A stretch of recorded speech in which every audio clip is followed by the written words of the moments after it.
Kutsal toprağa girin. Sakın ardınıza dönmeyin. Yoksa ziyana uğrayanlardan olursunuz buyuruyor. Kıymetli Kudüs sevdalıları, Kudüs'e sahip çık temasıyla düzenlemiş olduğumuz kitlesel basın açıklamamıza hepiniz hoş geldiniz, sefalar getirdiniz. Bugün bizi burada bir araya getiren husus, Yüce Allah'ın bizim için kutsal kıldığı Mescid-i Aksa ve mübarek Kudüs şehrine uzanan kirli eller, gözlerimizin içine bakıp bizlerle alay edercesine yapılan tek taraflı anlaşmalar ve mübarek şehrimizin Siyonist bir çetenin sözde başkenti olarak ilan edilmesidir. Öncelikle Kudüs için, Mescid-i Aksa için, ümmet için kalpleri bir arada attıran, bu heyecanı yaşatan Rabbimize şükretsek ne kadar azdır. 2 gün önce Kudüs'le alakalı basın açıklaması yapalım şeklinde genel merkezimizin bir talimatıyla alana indiğimizde bu anlamda çok birbirinden kıymetli, Kudüs için önemli çalışmalar yapan, bu anlamda hakikaten ümmetin birliği, beraberliği için ortak aklı ortaya koyan çok birbirinden kıymetli misafirler bu davetimize icabet ettiler. Ben her şeyden önce kendilerine teşekkür ediyorum. Değerli kardeşlerim, kıymetli basın mensupları, Kudüs, Mescid-i Aksa, Filistin bir toprak parçasından çok daha öte bir şeydir. Kudüs dediğimiz zaman aslında bütün ihtilaflarımızın, bütün sorunlarımızın bir kenara bırakılıp ortak aklın ortaya çıktığı mekanlardır, toprak parçasıdır. Bu anlamda bizler Hüdapar olarak bütün her şeye rağmen, aradaki ihtilaflara rağmen Kudüs için, Mescid-i Aksa'nın özgürlüğü için buradan şunu çok açık bir şekilde ifade ediyorum. Taş üstüne taş koyan, Kudüs'ün özgürlüğü, bağımsızlığı için ne tür çalışma, yol haritası varsa biz sonuna kadar bu çalışmaların, bu yol haritasının sahiplenme adına elimizden gelen bütün gayreti ortaya koyacağımızı ifade ediyoruz. Artık değerli misafirler, değerli kardeşlerimiz, Kudüs için pratikte bir şeyler yapma zamanı. Bunun için mutlaka hepimizin bir yol haritası olması lazım. Bugün Kudüs tutsak altındaysa, Mescid-i Aksa tutsak altındaysa bu düşmanlarımızın güçlü olduğundan değil, maalesef bizim ihtilaflarımızı problemlere, sorunlara dönüştürdüğümüz içindir. Ben bu vesileyle inşallah Kudüs için, Mescid-i Aksa için kalplerimizin aynı anda atması dileğiyle bundan sonraki yapılacak bütün çalışmalarda bizler de, bütün teşkilatlarımız da destek olacağımızı ifade ediyorum. Bütün katılımcı arkadaşlarımıza ve kıymetli konuklarımıza çok teşekkür ediyorum. Elhamdülillahillezî esrâ bi'abdihi leylen minel mescidil harâmi ilel mescidil aksa. Vessalatu vesselamu ala habibinel Mustafa ve ala âlihi ve sahbihi ve men işteba ve ala âlihi ve men itteba'a hudâhu ilâ yevmin la yenfa'u fîhi mâlun ve lâ benûn إلا من أتى الله بقلب سليم. أيها الإخوة الكرام، أيتها الأخوات الكريمات، أود أن أبين في هذا المقام وفي هذا الجامع المبارك رمز الفتح، رمز العزة، رمز الصمود، أن أبين باسم الاتحاد العالمي لعلماء المسلمين وبقية الجمعيات العلمائية التي يبلغ عددها أكثر من 52 جمعية علمائية منضوين تحت الاتحاد العالمي وغيرهم. كلنا، كل علماء الأمة متفقون على هذه الرسائل الآتية. الرسالة الأولى إلى العالم أجمع: إن القدس يا من فيه الضمير هو جزء من عقيدة الإسلام والمسلمين وليست أرضا فلسطينية فقط أو أرضا عربية فقط، وإنما هي أرض فلسطينية عربية إسلامية حررها عمر وطهرها صلاح الدين. فلذلك لا يمكن لهذه الأمة التي يبلغ عددها أكثر من 1,700,000,000 نسمة أن يقبل واحد شريف منهم بالتنازل عن القدس الشريف. القدس منتهى إسراء رسول الله صلى الله عليه وسلم.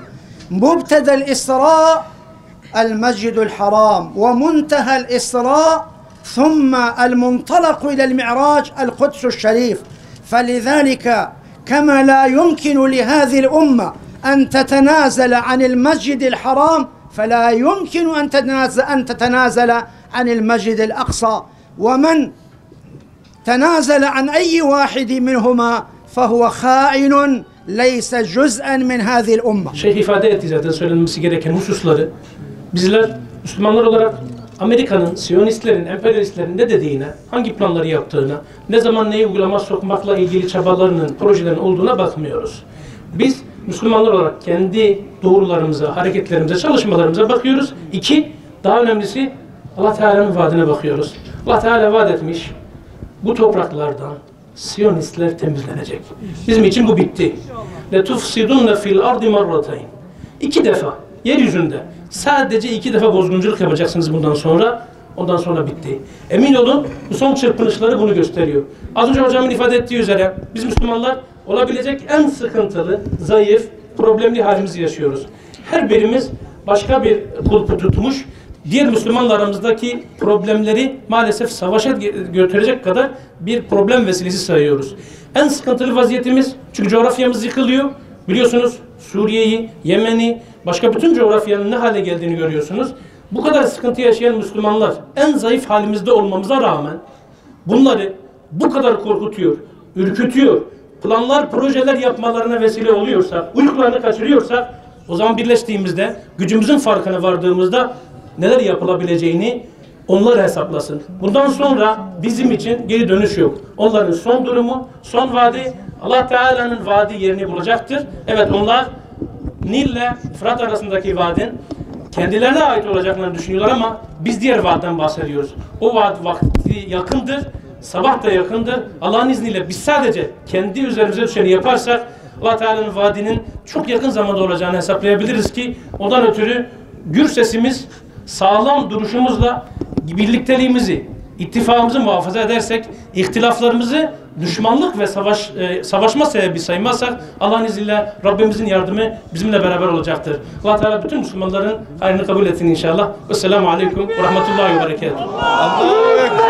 Bütün olumsuzluklara rağmen ben size ümit var olmanızı tavsiye edeceğim ve bütün ümitlerini yüklenmelerine rağmen Siyonist çeteye de kötü bir haber vererek başlamak istiyorum. Ey İsrail, ey terör devleti! Boşuna Kudüs'ü başşehir yapacağım diye yeltenme. Çünkü sen de biliyorsun ki dağılıp gideceksin, yıkılıp gideceksin ey terör devleti. Bunu sen çok iyi biliyorsun. Özellikle ümitsizliğe düşen kardeşlere de sesleniyorum. Buyuruyor ki Allahu Teala, Bismillahirrahmanirrahim. Meselüllezine ettehazû min dûnillâhi evliyâe kemeselil ankebut. Evet, Allah'tan gayrısına dayananlar var ya, kendilerinde bir güç hissedenler var ya, ondan dolayı Kudüs'ü başkent diye biri ilan edip ötekine sunanlar var ya ve bundan dolayı da ümitsizliğe kapılanlar var ya, iyi biliniz ki bu ancak Allah'tan başkasına dayananlar bir örümcek yuvasına dayanmışlardır ve biliniz ki inne evhenel buyut ile beytül ankebut, yuvaların en çürüğü örümcek yuvasıdır. Onun için ey İsrail, yıkılacaksın. İyi biliyorsun bunu. Bırakın orayı başşehir edinmeyi, uyuyamayacaksın. Zaten uyuyamıyorsun da. Çünkü haydutlar uyuyamaz, eşkıyalar uyuyamaz, hırsızlar uyuyamaz, gasıplar uyuyamaz, mafya çeteleri uyuyamaz. Çünkü gasp ettiği, çaldığı, çırptığı bütün haklar gözünün önüne gelir.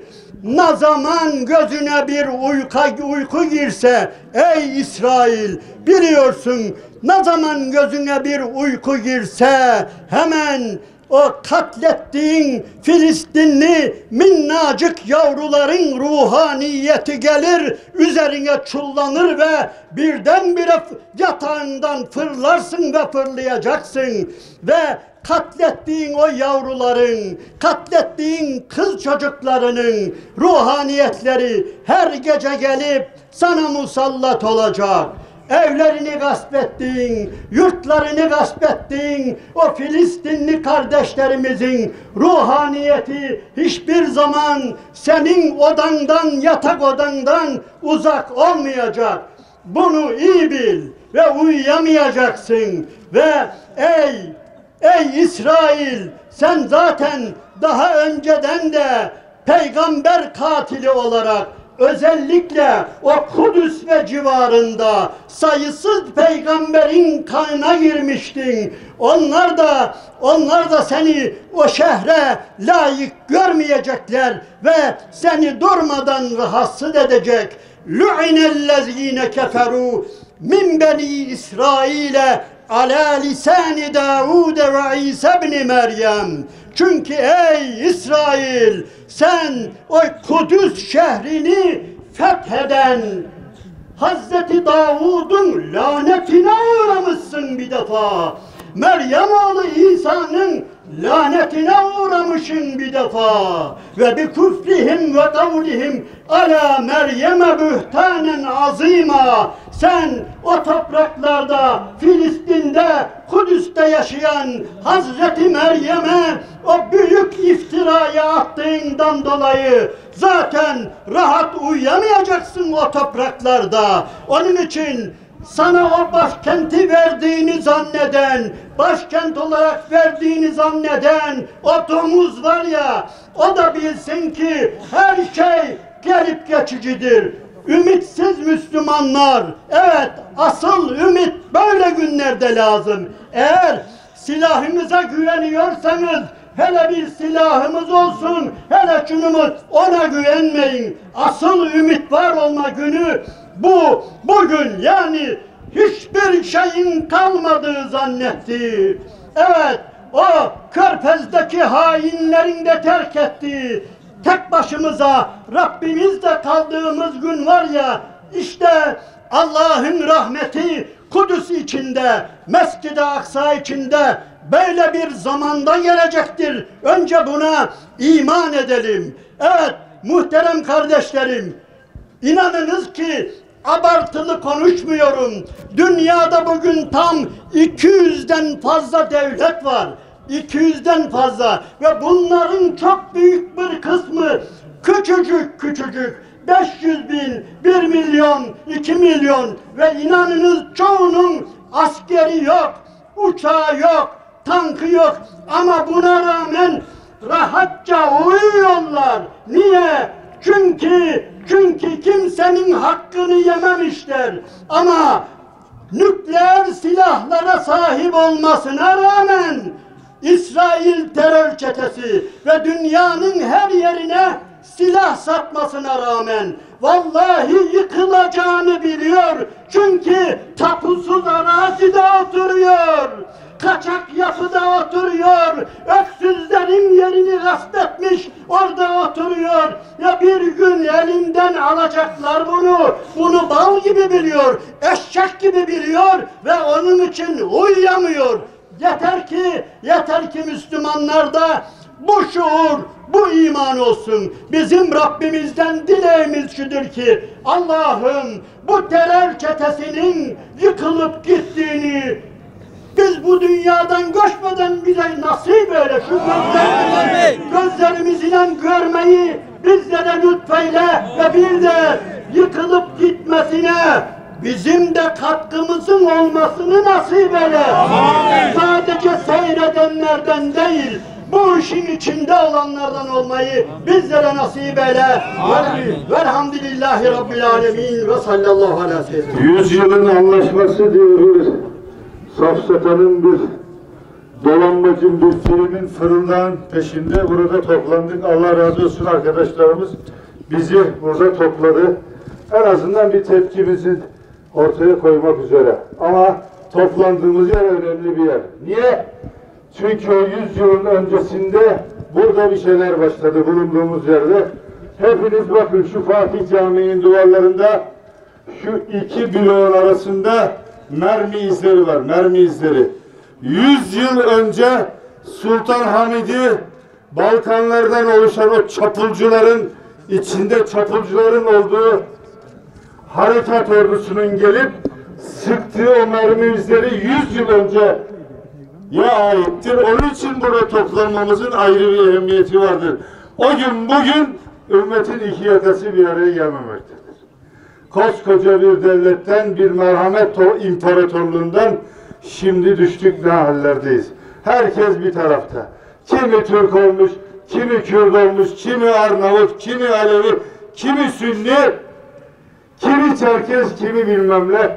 Ensemize hırsız Amerika'nın, zalim İsrail'in tokatlarını sırtımızda hissediyoruz. Olacak olan bellidir. Çare bir tektir. Başka hiç silaha, F-16'ya, tanka, topa, tüfeğe ihtiyacımız yok. Bir tek şeye ihtiyaç var. Allah'ın emrini dinlemek. Bir olmak. Başka bir şey değil. Biz bir olduk ya Rabbi. Yarın bir kahvaltıda bu ümmet liderleri bir araya gelebilse, deseler ki ey dünya, aynı böyle medyanın önünde buradan ilan ediyoruz. Bundan sonra Riyad'a atılmış bomba İstanbul'a atılmış kabul ediyoruz. Bundan sonra Kahire'ye atılmış bombayı Şam'a atılmış farz ediyoruz. Trablus'a atılmışı Kudüs-ü Şerif'e atılmış farz ediyoruz. Petrol hepimizin malıdır. Su hepimizin müşterek malıdır. İnsan hepimizin müşterek malıdır. Toprak hepimizin müşterek malıdır desek o an her şey vallahi billahi tallahi biter. Ama bunu yapamıyoruz. Onlar da biliyor. Sürekli buraya saldırıyorlar. Kuyudaki Yusuf'umuz Resul'tan eden Allah bizi yeryüzünün varisi kılmak ister. Ama Allah cahil ve zalim bir topluluğa yardım etmez. Biz kendimizi değiştirmedikçe Allah bizim hakkımızdaki hükmünü değiştirmeyecektir.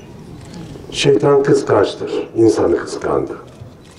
Süleyman Aleyhisselam o mabedi vukalı şeytanlara yaptırdı. Şeytan intikamını Buhtun Nasr Nebukadnezar tarafından aldı. Daha sonra yeniden yapıldı, yine saldırdı. Şimdi şeytanın yeni bir saldırısıyla karşı karşıyayız. Masonluk kendini Süleyman Mabedi ile tanımlar. Onlar Süleyman Aleyhisselam'ın varisi değil, Lucifer'in varisleri. Bugün şeytanın insana en önemli bir baş kaldırısıyla karşı karşıyayız. Bu beyaz adamı kandırdı. Bütün Kızılderilileri öldürdüler. Bu beyaz adam bütün Karaderilileri köleleştirdi. Bu beyaz adam sarı ırkı köleleştirdi, sömürgeleştirdi. Bugün 3 saldırı var. Birisi 100 yılın saldırısı. Aslında Filistin'e meydan okuyanlar, Filistin halkının şahsında bütün İslam ümmetine meydan okuyorlar. Kızım sana söylüyorum, gelinim sen dinle kabilinden. Artık Kudüs'ü konuşuyoruz ama Tuva'dan, mukaddes Tuva'dan, Tur Sina'dan bahsetmiyoruz. Eğer fırsat bulurlarsa Mekke ve Medine'ye de saldıracaklar. Arz-ı Mevut dedikleri coğrafyada dünden bugüne 800 bin insan İdlib'den Türkiye sınırına geldi.